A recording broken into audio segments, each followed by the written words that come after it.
வணக்கம். மாணவர்களுக்கு உண்டான ஒரு ஊக்கத்தை, ஒரு உற்சாகத்தை கொடுக்கும் பொருட்டு நான் அடிக்கடி மாணவர்கள்ட்ட சொல்றது, ஒரு நாளைக்கு 60,000 எண்ணங்கள் நம்ம மண்டையில நம்ம மூளையில ஓடுது. அந்த 60,000 எண்ணங்களை நம்ம கவனிக்க தெரியணும்.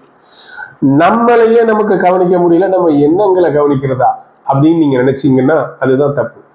முதல்ல நம்ம எண்ணங்களை நாம் கவனிக்க தொடங்கிவிட்டால், கவனிக்க தெரிந்து விட்டால், நம்முடைய எண்ணங்களை எதை வைத்துக் கொள்ள வேண்டும், எதை துரோ பண்ண வேண்டும் அப்படிங்கிற ஒரு தெளிவு நமக்கு இருந்து விட்டால், அந்த உறுதி இருந்து விட்டால், அந்த எண்ணத்தை நாம் வடிகட்ட முடியும்.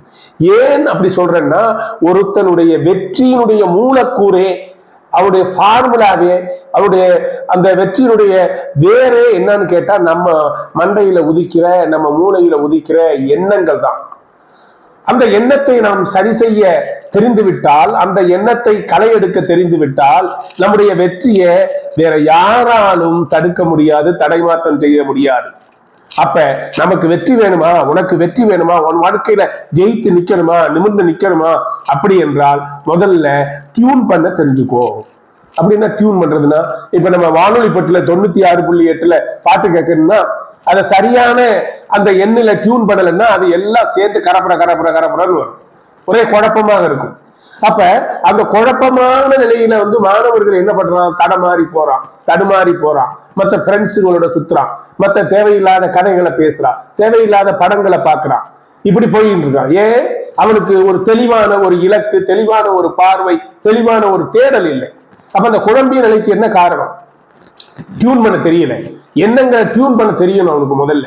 அப்படின்னா ஒரு 60,000 எண்ணங்கள் ஒரு நாளைக்கு நம்முடைய மூளையை சந்திக்கிறது, விளைகிறது, அது வருகிறது அப்படின்னு சொல்றாங்க அறிவியல். அப்படிங்கும் போது அதுல எந்த எண்ணங்களை நம்ம வச்சுக்கணும்? ஏன்னா எண்ணங்கள் தான் நம்மளுடைய வார்த்தையா வருவது, நம்முடைய வார்த்தையா வருவதுதான் நம்முடைய செயலாக பிறப்பது, நம்முடைய செயல்கள் தான் நம்முடைய பழக்கமாக பரிணமிக்கிறது, நம்முடைய பழக்கம் தான் நம்முடைய பண்பாடு, கலாச்சாரமாக உருவெடுக்கிறது.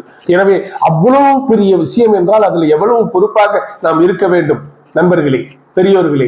அதனால் நான் என்ன சொல்கிறேன் என்றால், முதல்ல உங்களுடைய எண்ணங்களை, உங்களுக்கு என்ன மாதிரியான விளைவுகள், உங்களுடைய வாழ்க்கையில என்ன மாதிரியான வெளிப்பாடுகள், என்ன மாதிரியான அவுட்கம் இருக்கணும் அப்படிங்கிறதுல ஒரு தெளிவான ஒரு கண்ணோட்டத்தோடு நீங்க முதல்ல எந்த எண்ணங்களை எல்லாம் த்ரோ பண்ணணுமோ அதெல்லாம் த்ரோ பண்ணிட்டு, உங்களுக்கு இருக்க வேண்டிய எண்ணங்களை மட்டுமே நீங்கள் அனுதினமும் சிந்தித்தால், உங்களுக்கு இந்த பிரம்மாண்டமான இந்த பிரபஞ்சமே நம்மளுக்கு உதவுறதுக்கு தயாராக இருக்கிறது. நண்பர்களே, மாணவர்களே, கண்டிப்பாக இந்த space it has to ready to help us.